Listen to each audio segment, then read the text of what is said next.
Hello! Now, as I'm sure most of you are well aware, I have quite a lot of expensive art supplies that I have collected over the years, and I am a full-time artist. It's what I do. I like to work with professional art supplies. I also understand that not everyone is a professional artist, or maybe even has the budget to buy expensive art supplies, and especially if you're just starting out, sometimes it's really hard to know what to buy in case you won't like it. So I happened to be in Kmart looking for something else completely, but I ended up in the stationery section, as I so often do, and I've noticed that they have actually put out quite a lot of new art supplies, and I thought it would be really interesting today to see what they're like and if their budget art supplies are any good. So let's get into it and see what I bought. So everything here is from Kmart except for this water dish, which I just had lying around at home, and you can use any kind of container for water. I also put in this white gel pen that I got from Officeworks, which is another stationery store, because Kmart did not have them. I chose this set of 6 Taklon paintbrushes because they were much nicer than some of the cheaper options out there.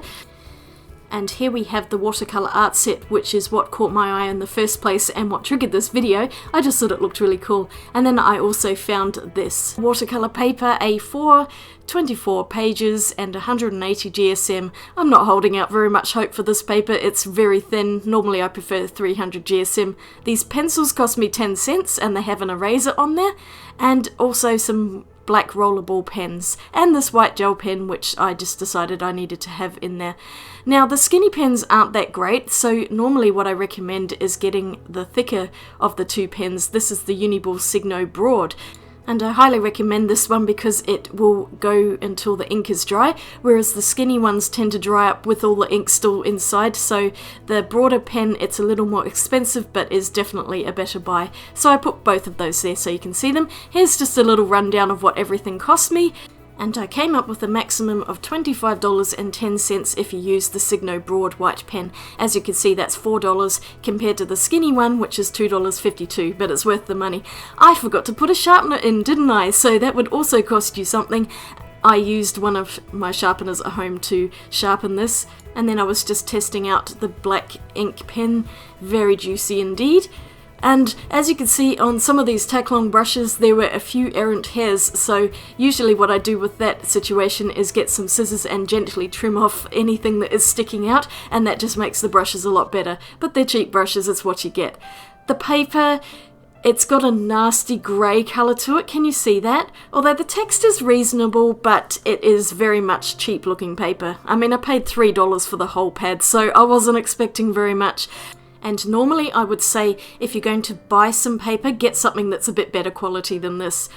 Moving on to the Watercolour Art Set, which triggered the whole video, it had a sharpener in it. I don't know how I didn't see this when I was buying stuff, but it already has a pencil and 2 brushes, one being a water brush, so I didn't really need to buy the other brushes, but here we go. Here are all the things that I got, and it's still pretty cheap.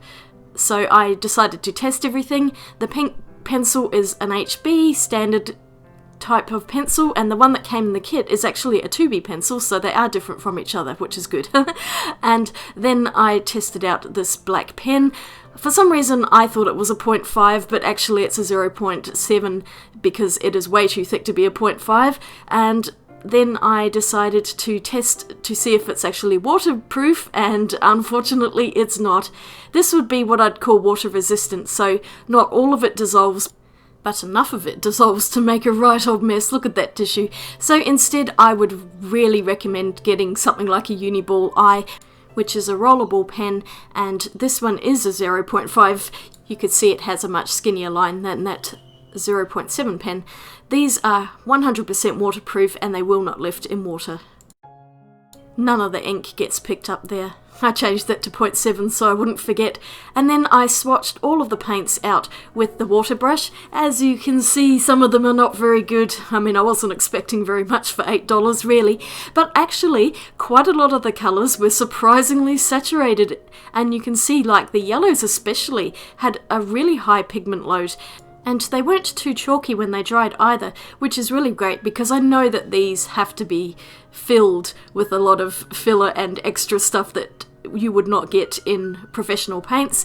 But then this set is really designed, I think, just for beginners and casual watercolorists. I hesitate to say that it's for children only, because a lot of the products that Kmart sell are more designed for adults these days, so it's really all ages, I would call this. But I've tried a few sets over my life that are pretty much like this, and some of them were horrendous.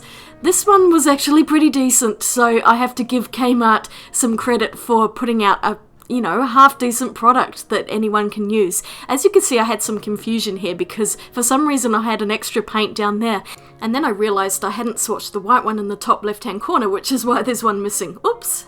So that's kind of annoying, but we're just going to have to live with a slightly skewed swatch chart here. Overall, I thought it was a pretty decent colour range, although there is only one purple and about 4 different pinks, I think, which are quite similar to each other. So some colours had a lot more in the range and others were a bit lacking. I really like that olive green. I think that's a very useful colour. Most of the colours in this set were very, very bright, and so if you're wanting something that has a lot of earth colours, this is probably not the set for you. I mean, I quite like it because I like really bright colours, but there were a lot of pinks in there, even for me. There are quite a lot of blues and greens, which I like, and I really love that turquoise colour. That's super pretty. And the black was also pretty decent too. I got some pretty good coverage out of that. So moving on, I taped down the paper because I figured this paper's not going to hold up being only 180 GSM. So I wet the whole surface with that fan brush and started going in with some colours as well. The fan brush, as soon as I touched it into water, all of the bristles just went into spikes. It was so funny. So this first painting is more of an abstract sunset.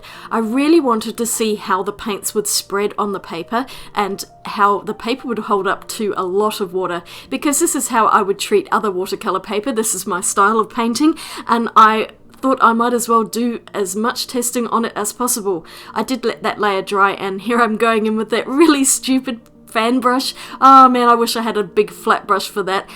Anyway, it did the job for this, and most of the time I used the little Filbert brush in there, which was really good, and so I'm glad I bought the Taklon brushes, because the 2 brushes that came in the set are just very, very tiny, and you would not be able to get this very easily. I hate using tiny brushes to paint large areas, so I instead just wanted to have those extra brushes, so it was worth the $8 that I paid on top of this watercolour set, which was also $8. And I'm just adding in colours as much as possible. They layered pretty well. I was quite impressed. On some cheap papers, it just will not allow you to layer without lifting off the bottom layer, but this was working really well. I was so surprised at how good the paper was. It doesn't look very pretty, but it held the paint amazingly. And I'm just adding in a little bit of shadow here because I am going to come in a bit later with another darker layer, but it was good. There was no cauliflowering. There's no hard backwash lines or anything like that, so yeah, surprisingly good paper, especially only for $3. I was amazed at how well it held up. And I'm just painting in a little tree here. It was a picture I found off Pixabay. It caught my eye because I really liked the colours and the simplicity of it. It's just basically one tree with a water foreground and the sky matching each other with the reflections and the colours of the sunset. Does that even make sense? I sure hope so. This was a fun little painting to do, and I think this shows just how good the yellows in this set were. They were so vibrant and quite translucent. The reds were maybe not quite as good, but they were okay, and I really can't fault them that much. Okay, this paper does not hold up to washi tape. It absolutely shredded it. Oh dear. So don't use washi tape with this paper. Here's the final result. I actually really like how this turned out. And going on to another painting, I thought I would do something a bit more cutesy, and perhaps if you are a younger person, you might do something a bit more like this. So I came up with this little bunny character. I don't often draw little cartoons these days, but I had so much fun with this, and it turned out way more adorable than I was expecting. But I went in with a couple of different colours, mainly to see how they would blend in with each other, and they did very well. I also seem to be on a bit of a pink and blue kick at the moment, because if you saw my unicorn painting, it's almost exactly the same colour scheme.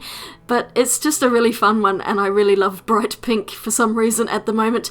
I mean, you know these are not going to be light fast at all, but I have not done any tests to see how non-light fast they are. They might surprise me again and be a lot better, but I imagine those neon pinks are not going to hold up in the sunlight for very long. It doesn't matter.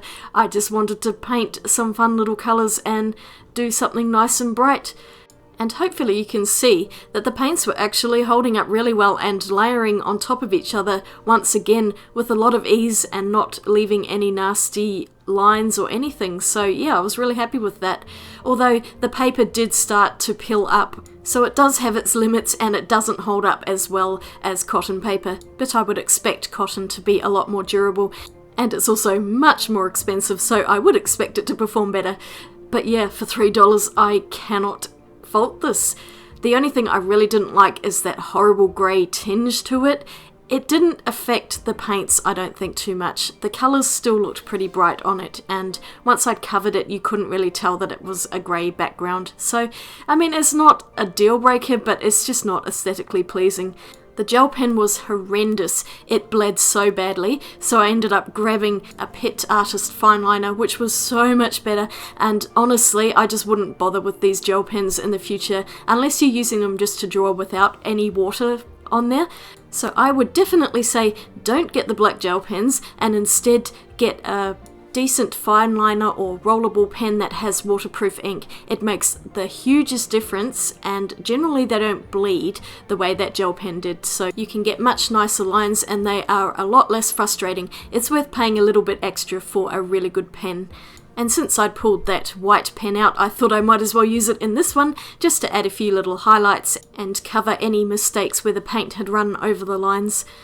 And then I just went over again with a bit of darker colour to get more value, and then I decided the background looked too empty, so I added in a stripy wallpaper behind it in one of the pink colours.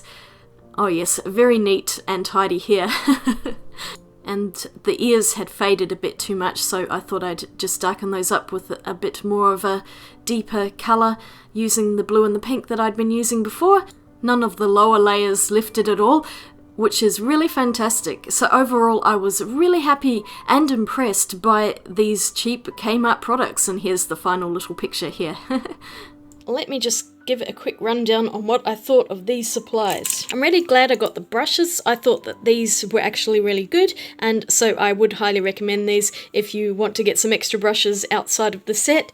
The brush in the set, this one in particular, was pretty puny, and there's not much you can do with just such a tiny brush as this. It's much better if you've got a flat filbert like that. And even this fan brush worked to some extent, although you saw how it stuck together when I put the water on it. I didn't use the water brush in this, mainly because when I do paintings I find them incredibly exasperating, so, you know, it's just a matter of whether or not you like them. They're perfectly fine for travel, but otherwise I tend to avoid these, and I tend to go for brushes that you put in water. So those were all good. Pencil was fine, the eraser was fine. I didn't really show it in this, but I did draw this out on a separate piece of paper and I rubbed it out quite a few times, and the eraser was perfectly acceptable. It did the job, and it wasn't one of those horrible hard ones that just smudges pencil everywhere. It actually took the pencil off. Probably the most disappointing thing was actually this pen. It was fine just to do drawings on plain paper, but on the watercolour paper you can just see how it's smeared quite a lot, and I probably would avoid getting these, or just don't use them with watercolour paintings. You're much better off getting yourself a fine liner like this Faber-Castell Pet Artist pen, and this is waterproof ink. It will work much better, and you can see there was really no feathering on there. The paints weren't bad, you know, all things considered. They were actually quite decent. There's a nice amount of pigment in them. They went down smoothly, and even though there is filler in them, they're not too noticeable on the paper. So let me bring up this first painting I did. I'm actually surprised at how well this came out. The tape just ripped this paper up though, so I would strongly advise against sticking this paper down with washi tape. It is just so thin, and you can see how buckled it is. It still feels damp hours later, and I don't know if that's ever going to dry. I'm sure it will one day, but it's probably going to take a few days. As you can see, the paint is quite reasonable. The yellow especially was really vibrant, but I'm not sure if I If I lift it right up, can you see how there's texture on there? That is not granulation, that is from the paper. The paper started to pill up quite quickly once a few layers of water had gone down, so it's not very durable, and you really only want maybe 1 or 2 light layers on here. After a while the paper is just not going to hold up. But overall it came out quite well, and I was very pleased with this. You could see there's a bit of strange markings on here, and that's the paint and the binder, I think, separating rather than actual granulation. So in conclusion, I am happily surprised with how well these supplies from Kmart worked. Would I use them, or would I recommend them? And I would have to say, yeah, I think I would. If you're just looking for something that's really cheap but actually works quite well, then this paint set in particular is excellent. And the paper, it's never going to replace cotton watercolour paper, but for $3 it wasn't bad. So let me know what you think in the comments. Would you use these paints and this paper? And if you liked this video, don't forget to give it a thumbs up and click that subscribe button, and I will see you all again in my next video. I hope you're all having a really great day. I'll swatch you later. Bye!